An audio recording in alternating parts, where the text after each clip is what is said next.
करो।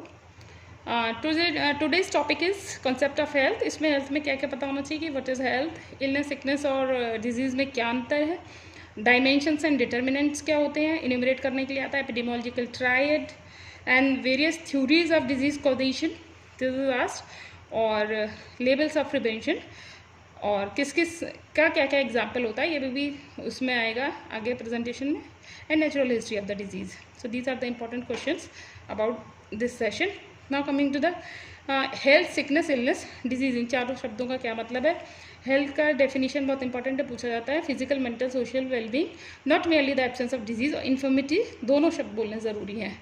डिजीज़ या इन्फर्मिटी का एब्सेंस ही केवल नहीं, total wellbeing.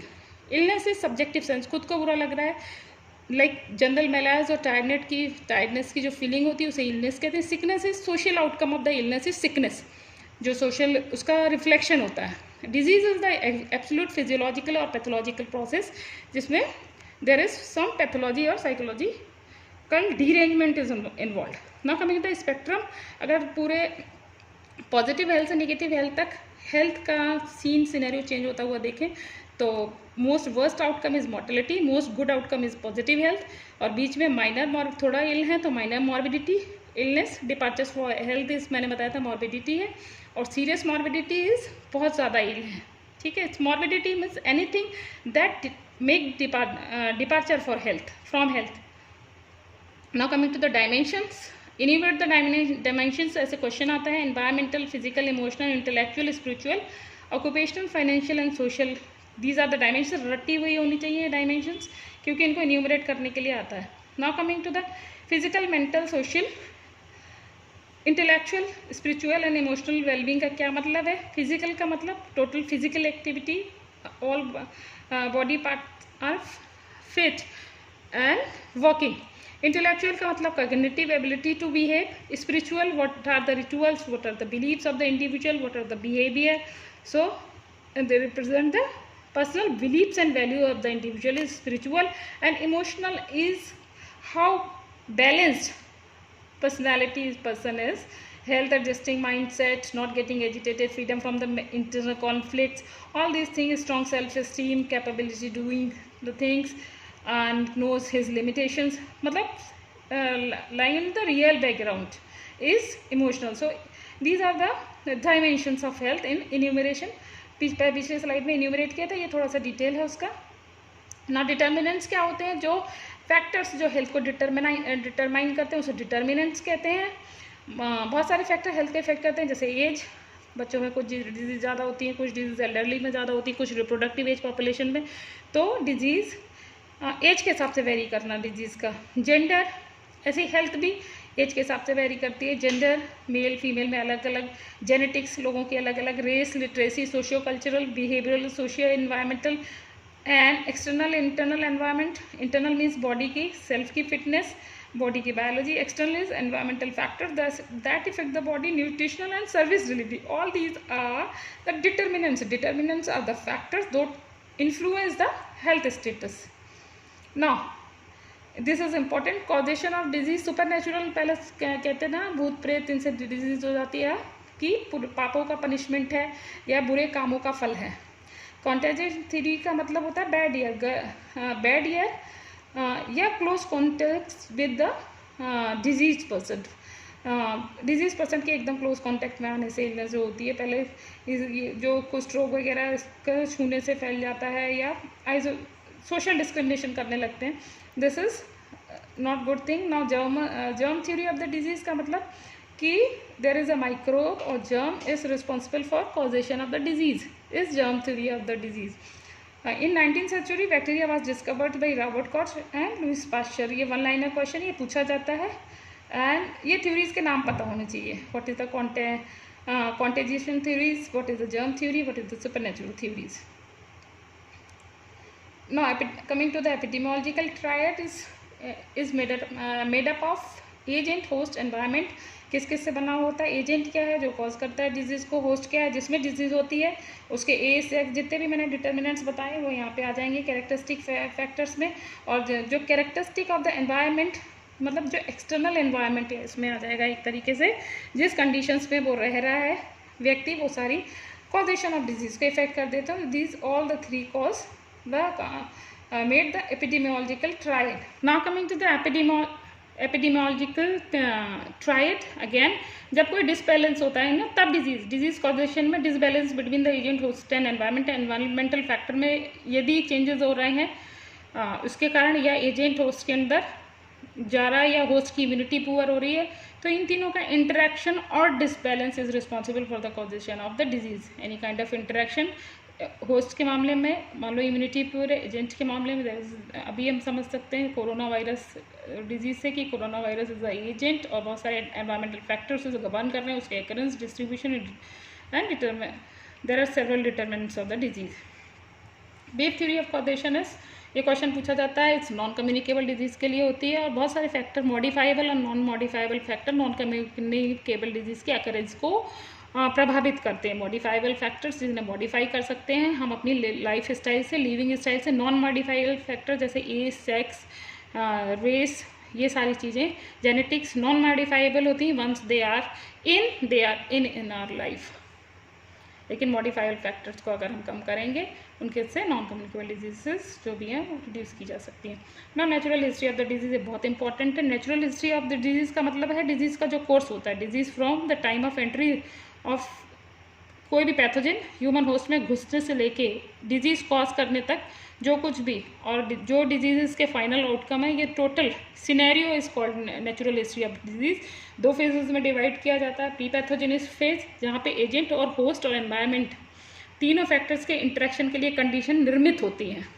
Agent either host में जाए, एनवायरमेंटल ऐसे कुछ चेंजेस हों जो डिजीज़ कॉज कराएं, ठीक है. और फिर जब एंट्री हो जाती है तो from the incubation period subclinical stage से क्लिनिकल स्टेज, फिर सिम्टोमेटिक, फिर severe symptomatic, chronic stage, death. So these are the various outcome from sign and symptom appearance, illness का सब्जेक्टिव सेंसेशन ऑफ अनवेलनेस शुरू हो जाती है. यहाँ से जब सिम्टम्स आना शुरू हो जाते हैं, disability and defect. This is the increasing spectrum of disease and worst outcome is the death.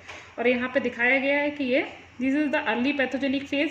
शुरुआत में जब डिजीज़ की शुरू हो रही है, अर्ली डायग्नोसिस. यहाँ पे डिजीज़ का अगर कोर्स हम हैम्पर कर सकते हैं. अगर डायग्नोसिस अर्ली कर लेंगे तो डिजीज़ का कोर्स रिकवरी की तरफ ज़्यादा प्रोग्रेस कर जाएगा, अदरवाइज क्रोनिक फेज में. एंड एडवर्स आउटकम, जितनी देर में डिजीज डिटेक्ट होगी उतनी देर में उसकी ट्रीटमेंट और एडवर्स आउटकम के चांसेस बढ़ जाएंगे. So these scenario is important when concept of lead time screening में बताऊंगी. ये डिजीज़ अर्ली डायग्नोसिस में जितना भी अर्ली डायग्नोसिस करके हम कोर्स को रिड्यूस कर सकते हैं वो लेट टाइम होता है. नौ लेवल ऑफ प्रिवेंशन पे आ जाओ. प्रिवेंशन इस 4 तरीके का होता है. प्राइमोर्डियल कि रिस्क फैक्टर अभी डेवलप नहीं हुआ है तो उसका prevention of development of the risk factor, removal of the risk factor from development इस. जैसे ओबेसिटी बचपन में बहुत सारे डिजीज़ का कारण होते हैं, तो बचपन से ही ओबेसिटी लाइफ स्टाइल मॉडिफिकेशन ऐसा करें कि बच्चे ओबीज ना हो. उनका डाइटरी मॉडिफिकेशन, उनका लाइफ स्टाइल, जगने सोने का तरीका, खाने का तरीका ऐसा होना हो कि वो ओबीज पॉपुलेशन ना हो, तो वो हेल्दी एडल्ट में बदलेंगे. तो ये कैसी अप्रोच है? Primordial prevention. Primary prevention is all measures are taken before disease अभी हुई नहीं है, so that the disease never occur, disease हो ना पाए. इसके लिए क्या करेंगे? हम इम्यूनिटी बढ़ाएंगे, हर्ड इम्यूनिटी कह सकते हैं, या पॉपुलेशन की इम्यूनिटी बढ़ाएंगे. Vaccination is an example of this. Immunoprophylaxis also for development of the immunity is an example of the primary prevention. Sunglasses, uses of sunglasses and helmet for accident prevention. ये सारी घटनाएं अभी हुई नहीं, उनको रोकने के लिए अगर कोई भी प्रिवेंटिव मेजर यूज़ करते हैं तो it's a primary prevention.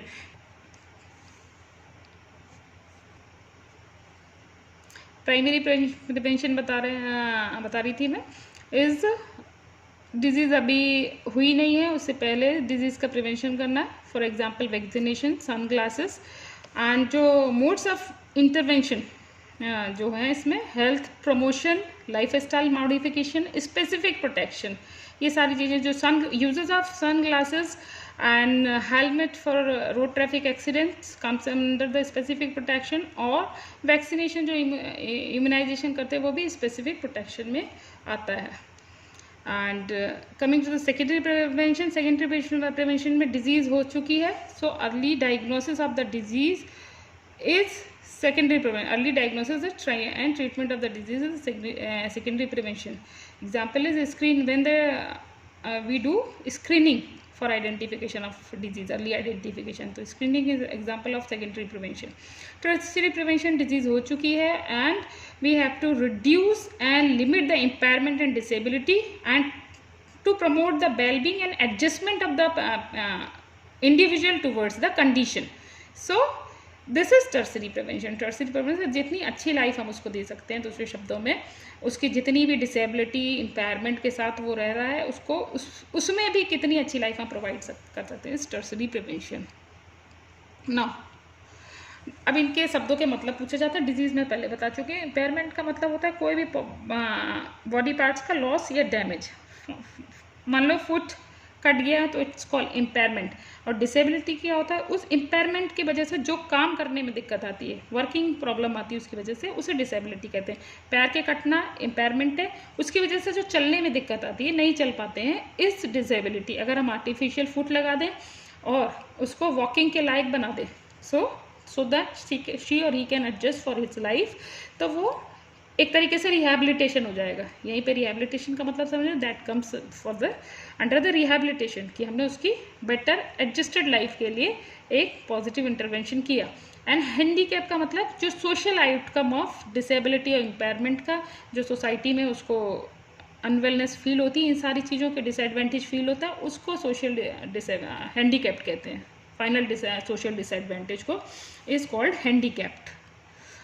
Now rehabilitation का मतलब है कि to restoration of the function as much as we can, जितना हम कर सकते हैं उतना पॉसिबल है, उतना restoration of function is called rehabilitation. Medical rehabilitation होता है, emotional psychological rehabilitation. Medical rehabilitation दवाइयों से उसको जितना ट्रीट कर सकते हैं, इमोशनल उसकी काउंसलिंग और वेलबींग बढ़ा के, साइकोलॉजिकल काउंसलिंग करके, सो दैट उसे अच्छा लगे. वोकेशनल का मतलब so that, vocational rehabilitation important है, इस शब्द का मतलब पूछा जाता है. इसका मतलब होता है कि अर्निंग कमाने के लायक बना सकें, उसको कुछ ऐसा ऑक्यूपेशन छोटा मोटा या जॉब उस तरीके का दिला पाएँ. अगर वो पैर से हैंडीकैप्ड है, मान लो पैर से इम्पेयरमेंट है, तो हाथ से यूज़ करने वाले ऑक्यूपेशन में उसे एम्प्लॉय करके. सोशल रिहैबिलिटेशन का सोसाइटी में एक रिस्पेक्टेबल पोजीशन पे रखने के लायक उसको बनाना is social rehabilitation. So this is all about the concept of health and disease. और इसमें इम्पॉर्टेंट मैंने बता दिए थे शुरू में. अब जो मैंने एक्सप्लेन किया उससे आप सारे क्वेश्चंस का आंसर देंगे, जो कमेंट बॉक्स में सारे क्वेश्चन का आंसर दीजिएगा. Now after this presentation I hope you all will able to answer on this question. ये सारे क्वेश्चन के आंसर अब आपको आने चाहिए, और इनके आंसर्स जो शॉर्ट क्वेश्चन है, खासकर वन लाइनर क्वेश्चन है, उनके आंसर आप कमेंट बॉक्स में दीजिएगा. इफ अगर आपको प्रेजेंटेशन अच्छा लगे तो please like it and go through the presentation once, and book से भी इसको एक बारी पढ़ लीजिएगा. All the end subscribe, do subscribe if the contents is good. Thank you.